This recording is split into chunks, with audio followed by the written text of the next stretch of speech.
નમસ્કાર, આપ જોઈ રહ્યા છો PR24 crime alert news. Kutch જિલ્લામાં સોશિયલ મીડિયાના માધ્યમથી દેશ વિરોધી પ્રવૃત્તિઓ કરનાર તત્વો સામે પોલીસે લાલ આંખ કરી છે। ત્યારે ભુજ તાલુકાના લોડાઈ ગામમાં પ્રતિબંધિત આતંકી સંગઠન ISICની વિચારધારાનો પ્રચાર કરવા અને ઉશ્કેરણીજનક સામગ્રી ફેલાવવા બદલ SOG દ્વારા એક શખ્સ સામે કાયદેસરની કાર્યવાહી કરવામાં આવી છે। મળતી માહિતી મુજબ પશ્ચિમ કચ્છ SOGને ચોક્કસ બાતમી મળી હતી કે લોડાઈ ગામનો રહેવાસી ફકીર મહંમદ ઈસા ગગડા નામનો શખ્સ સોશિયલ મીડિયા પ્લેટફોર્મ પર શંકાસ્પદ અને દેશ વિરોધી પ્રવૃત્તિઓ કરી રહ્યો છે, જેના આધારે ટેકનિકલ સર્વેલન્સ અને તપાસ હાથ ધરતા અનેક ચોંકાવનારી વિગતો સામે આવી હતી।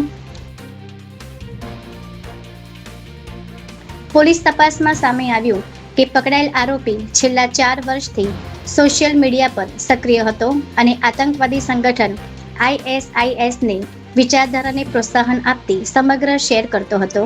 તે સતત તેવી ઉશ્કેરણીજનક પોસ્ટર્સ અને કન્ટેન્ટ્સ મૂકતો હતો જેનાથી દેશની એકતા અને અખંડિતતા જોખમાય। હાલ ફકીર મહંમદ સામે દેશ વિરોધી પ્રવૃત્તિઓ અને ઉશ્કેરણીજનક ફેલાવા બદલ ગુનો દાખલ કરી તેની અટકાયતની તજવીજ હાથ ધરાઈ છે।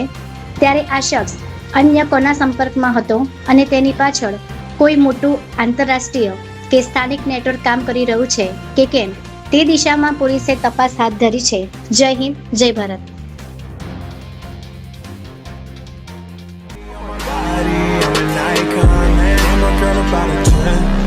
I should fuck her, you know.